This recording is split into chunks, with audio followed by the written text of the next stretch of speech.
Welcome back to another video with me, Nance, and the in-laws. And today I'll be telling you guys my coming out story. So my coming out story, well, I came out when I was 19 years old.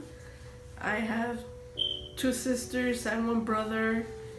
I come from a very religious family, which they are Jehovah's Witness. If you already know what's that religion, you already know how strict they are and how difficult it could be. Well, that was me. This all started when, kind of back in high school. I had, there's always gay people everywhere.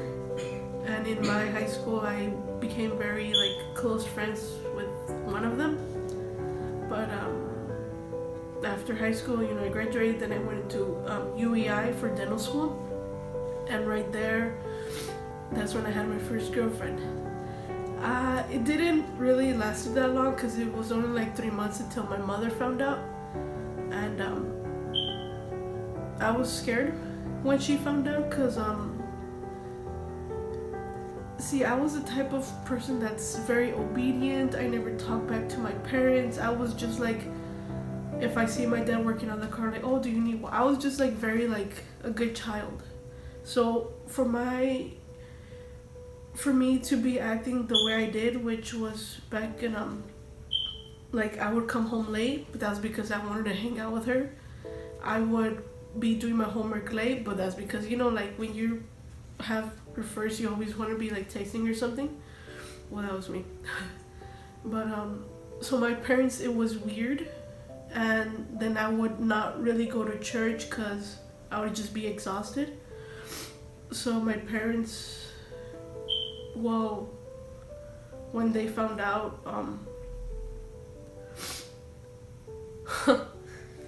damn.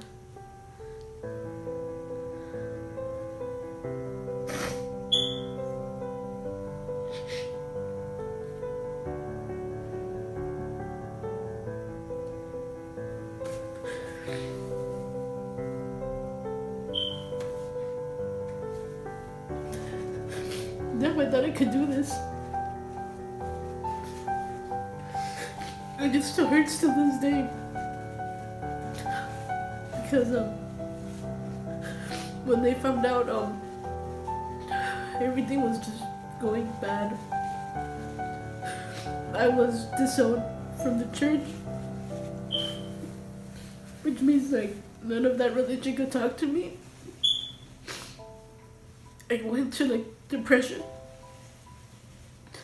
The worst part was when they found out through my phone, my text messages. My brother told my dad, you know what? Let's just send her to Ensenada. Ensenada. It was my brother's family, his wife and his in-laws. So I was over there for a month. Since I was over there for a month, I emailed, my teachers. You know what, I'm over here in Ensenada because I told my teacher what was going on too. They advised me, you know what, Nancy, if you think you're gay, well, that's how you are and no one can really change that. That's someone who you are. It's not a choice, it's just who you are. And I tried to explain it to my parents, but every time we talk about it, we would just go to Mexico. We would just go to. They would just interfere with school a lot. That I lost a lot, my valedictorian, my ambassador role. So when I graduated from dental school, I just graduated as a regular student. I mean, I didn't mind, at least I graduated, but which was frustrating was that how do I get them to understand that being gay is not bad? Being gay is just a lifestyle that you can't really do.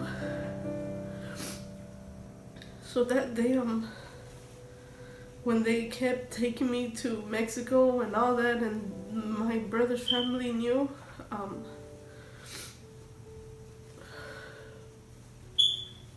I didn't even want to talk to them.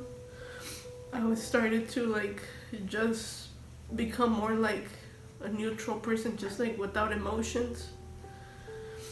And back when we came back home to the US, I still went to school, but they had transferred me to another school, which was like Anaheim.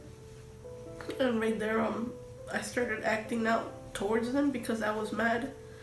I was mad because like, how are you gonna tell me to live my life the way you want, but I can't do what I want? You know, I'm going to school and I just want to be gay, but to them, they cared about what the religion said. And my dad lost privileges because of me, and to my mother it was a big deal because, you know, that's religion. People are gonna talk about you, and she just cared about what other people think. And to me, I'm all like, that's just wrong. If you're gay, then you're gay. So then I just started to get my own knowledge, you know, like, then I just started to hate them a little more, actually. Well, yeah, I did. That one day I just wrote them a letter and I left it on my bedroom, and I told them that, you know what, if I would choose religion over being me, being happy, I practically chose me. And I told them, like, I don't want to be a hypocrite. I don't want to be a person that's gonna dirty God's name, and if that's what I'm doing, then I don't want to be in it. The person that helped me was my aunt. I talked to her about it, and she's also not one of them. And my family doesn't talk to her either, but I just think it's just stupid, you know? So she helped me. I moved out on my own. Well, not I moved out on my own. I just moved out. I had a plan. My plan was like, I know my parents are gonna be looking for me if I ever do move. So I just every night I would like think about it. How am I gonna live my life the way I want without them interfering? Because I had already graduated from UEI and everything, and I was just so miserable knowing that I couldn't be happy, knowing that I had to marry a guy, which was my mom's choice, I just wanted to be me, in other words. I did even think of suicide as well, and well, I never did it, but it was just many things that it was like an obstacle that I just wanted to get rid of. I even went to therapy. I came back being like post-traumatic stress disorder. I had nightmares, but the reason why I had that was that my parents found out. They practically just like, I told my brother, take me to this person's house and just be done with me. You know, if you don't want to deal with me because I'm gay, just leave me there.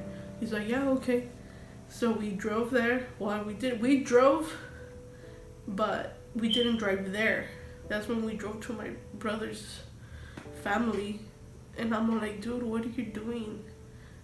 He's all like, I'm doing this for your own good. This was already 1 or 2 in the morning, and imagine driving that in Tijuana. That's scary because, you know, those things are dangerous. And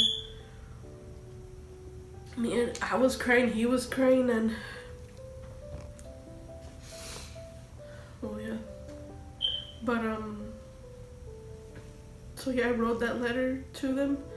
My tia helped me move out. To this day, they still have anger towards her, like a little rage. But I don't have any rage towards her. I actually do thank her for it. And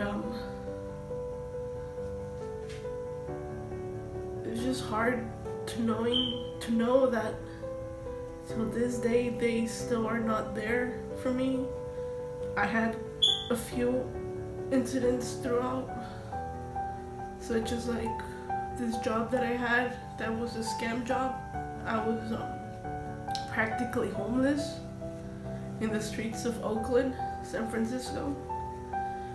But right there, everything just had, the first thing that came up to mind was my parents. So I kind of had like a meltdown right there. But I was by myself over there in Oakland, walking the streets like around 1 or 2 in the morning trying to get back home.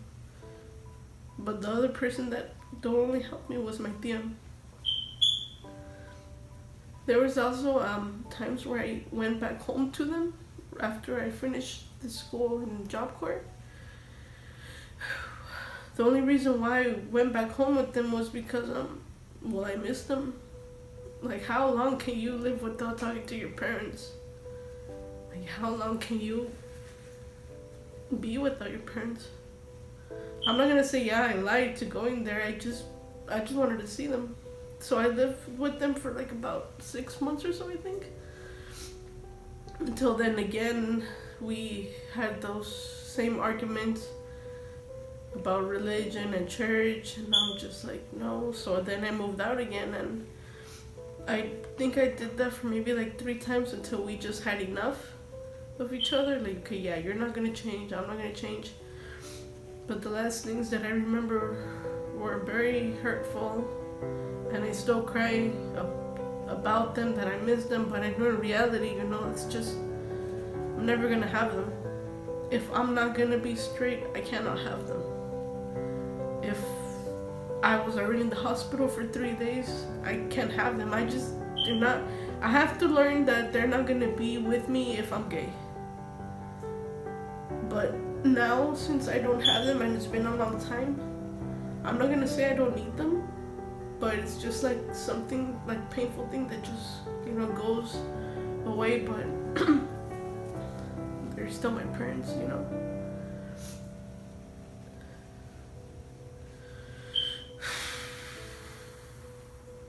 If my mom ever does see this, and if I could have her in front of me,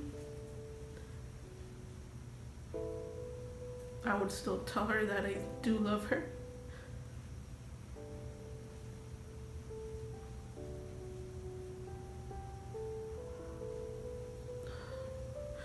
But I'm still gay. And if that's gonna come between us, then I'm already married. I'm pretty sure you know that. Mom? Am I thinking of having children? Yeah, we are. But if you don't want to be in my life, then that's your decision.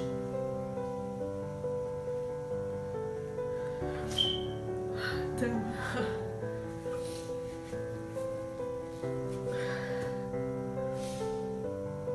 Well, that's my coming out story.